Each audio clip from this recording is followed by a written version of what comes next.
ఈ మధ్యకాలంలో అయితే టాలీవుడ్లో అయితే జరగలేదు.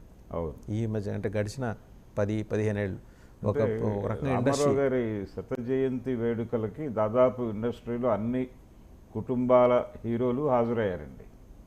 అన్ని కుటుంబాలు అంటే రామ్ చరణ్ హాజరయ్యాడు, అలాగే అక్కినేని కుటుంబం నుంచి కూడా నాగ చైతన్య వచ్చాడు, నాగార్జునకి వేరే ఏదో ప్రోగ్రాం ఉంది ఆ రోజు. ఇలా అంటే ఎవరైనా రాలేకపోతే వారి వారసుల్ని పంపించి, అంటే మేము ఉన్నాము ఈ వేదిక మీద, మా రిప్రజెంటేషన్ ఉంది అని చెప్పే ప్రయత్నం చేస్తూ సినిమా పరిశ్రమ నుంచి దాదాపు ఏకగ్రీవంగా ఆ సభ జరిగింది.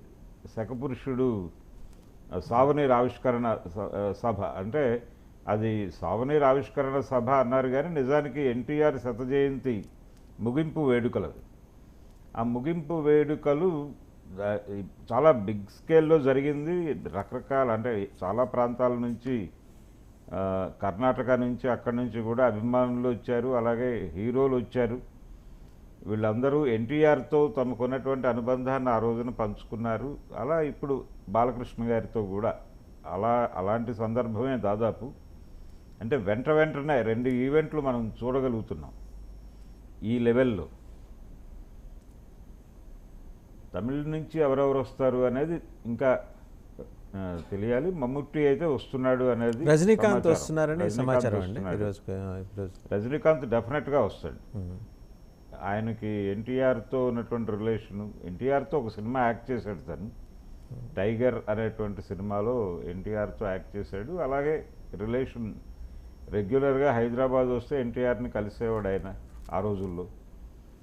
ఇలా అంటే అన్ని, అలాగే కర్ణాటక నుంచి, కన్నడ ఇండస్ట్రీ నుంచి రాజ్ కుమార్ గారి వారసుడు ఈ వేడుకకు వస్తున్నాడు ఆయన.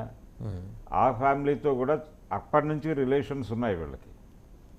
ఏది ఎన్టీఆర్ రోజుల నుంచి రాజ్ కుమార్ ఫ్యామిలీతో రిలేషన్స్ ఉన్నాయి.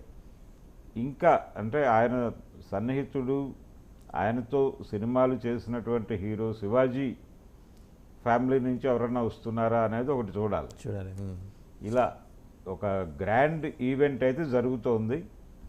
ఇది అక్కినేని అక్కినేని ఫ్యామిలీ నుంచి నాగార్జున వస్తాడా, లేకపోతే నాగచైతన్య కూడా రావచ్చని ఇండికేషన్. నాగచైతన్య వస్తాడా, ఎవరు వస్తారా, అఖిల్ వస్తాడా అనేది చూడాలి.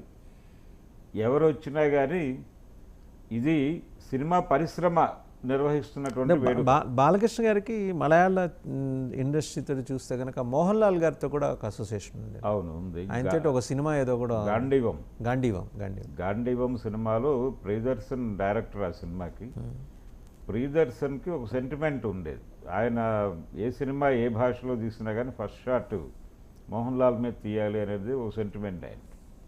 అలా గాంధీవంలో మోహన్ లాల్తో ఒక పాటలో బాలకృష్ణతో డ్యాన్స్ చేసి, అలా అక్కినేని నాగేశ్వరరావు గారు, అక్కినేని అలాగే మోహన్ లాల్, బాలకృష్ణ ముగ్గురు డ్యాన్స్ చేస్తారు ఆ పాటలో.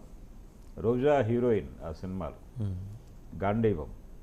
అలా అయితే ఇది నందమూరి కుటుంబము లేకపోతే తెలుగుదేశం పార్టీయో నిర్వహిస్తున్నటువంటి కార్యక్రమం, అభిమానులు చేసుకుంటున్న కార్యక్రమం. అభిమానులు కూడా కాదండి, ఈ సినిమా పరిశ్రమ చేస్తున్నటువంటి ఇండస్ట్రీ. అంటే డిఫరెంట్ ఈ ఫ్యాన్స్ అసోసియేషన్స్ కూడా వాళ్ళు కూడా జాయిన్ అయ్యారు, అందరూ జాయిన్ అయ్యారు. అంటే కుటుంబ పరమైనటువంటి ఇన్విటేషన్స్ అన్ని ఆయన రామకృష్ణ గారు ఆయన స్వయంగా వెళ్ళి అందజేశారు. సినిమా పరిశ్రమలో పిలవాల్సిన వాళ్ళందరినీ కూడా దాము గారు పిలిచాడు, ఆయన బాధ్యత తీసుకుని ఛాంబర్ ప్రెసిడెంట్గా. అలా సినిమా పరిశ్రమ తనంత తానుగా ఈ వేడుకలు నిర్వహించాలి అని ముందుకు రావటం, ఇది గతంలో ఎప్పుడూ జరగలేదు. అలాగే దీని మీద ఇప్పుడు ఇంకొక 4 సంవత్సరాల్లో ఇంకొక సినీ స్వర్ణోత్సవ కార్యక్రమం ఉంది చిరంజీవి గారి అంటే 78లో ఆయన వచ్చారు. 4 సంవత్సరాల ముందు 74లో ఈయన వచ్చారు. కాబట్టి ఇంకొక 4 సంవత్సరాల్లో ఇంకొక గ్రాండ్ సెలబ్రేషన్ ఉండబోతోంది. దానికి కూడా ఒక రకమైనటువంటి సన్నాహక సమావేశంగా దీన్ని చూడొచ్చు. సన్నాహక ఉత్సవంగా. So it's a good beginning.